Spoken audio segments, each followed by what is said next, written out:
Assalamualaikum warahmatullahi wabarakatuh. Perkenalkan, nama saya Naura Riyadatul Aisy dari kelas 12-6. Di sini saya akan merefleksikan 9 soal mengenai iman. Soal yang pertama yaitu pengertian iman. Iman merujuk pada keyakinan yang teguh dalam hati, pengakuan melalui lisan, dan pengamalan dalam perbuatan terhadap ajaran-ajaran agama, terutama rukun iman. Soal yang kedua, dalil yang menjelaskan tentang iman, yaitu surah An-Nisa ayat 136. A'udzubillahi minasyaitonirrajim. Bismillahirrahmanirrahim. Ya ayyuhallazina amanu aminu billahi wa rasulihi wal kitabil ladzi nazzala ala rasulihi wal kitabil ladzi anzala min qablu wa may yakfur billahi wa malaikatihi wa kutubihi wa rusulihi wal yaumil akhiri faqad dhalla dhalalan ba'id.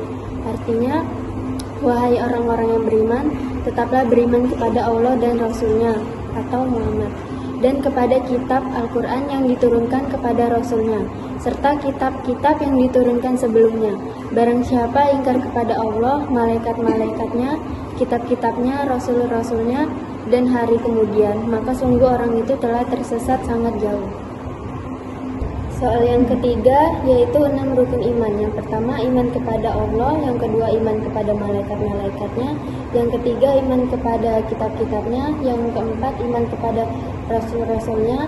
Yang kelima, iman kepada qada dan qadar. Dan yang keenam, iman kepada hari akhir. Soal yang keempat yaitu pengamalan dan perwujudan dari masing-masing rukun iman. Yang pertama, iman kepada Allah Subhanahu wa Ta'ala. Pengamalan: melaksanakan sholat 5 waktu, membayar zakat, menjalankan puasa, dan melakukan ibadah wajib lainnya dengan niat tulus. Perwujudannya mengakui Allah Subhanahu wa Ta'ala sebagai pencipta, penguasa, dan pengatur dalam semesta, serta yakin bahwa segala sesuatu berasal darinya. Yang kedua, iman kepada malaikat Allah Subhanahu wa Ta'ala. Pengamalannya mengingat bahwa malaikat senantiasa mencatat setiap perbuatan, sehingga mendorong kita untuk menjaga lisan dan perilaku.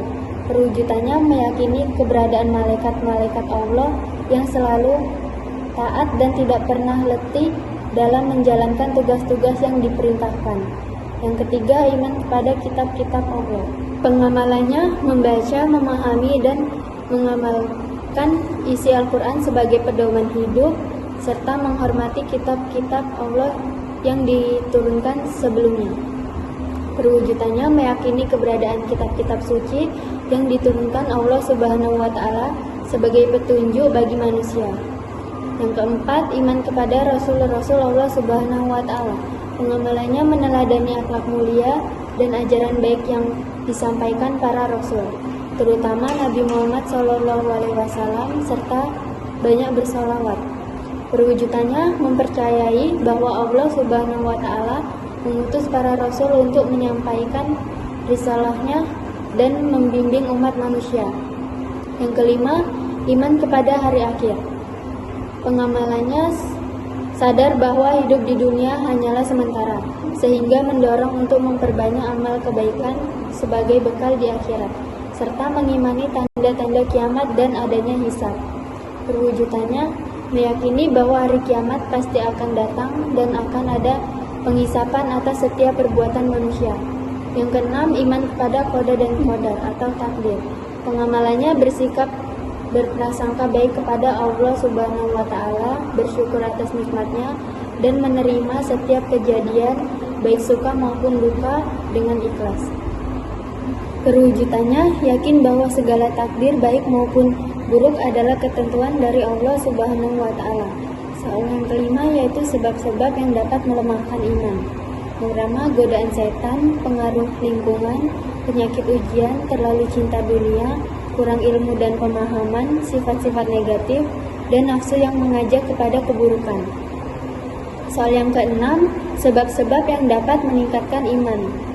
yaitu mempelajari dan memahami ilmu agama, beribadah dan beramal soleh, menghayati sunnah dan lingkungan yang baik, dan menjauhi hal-hal negatif.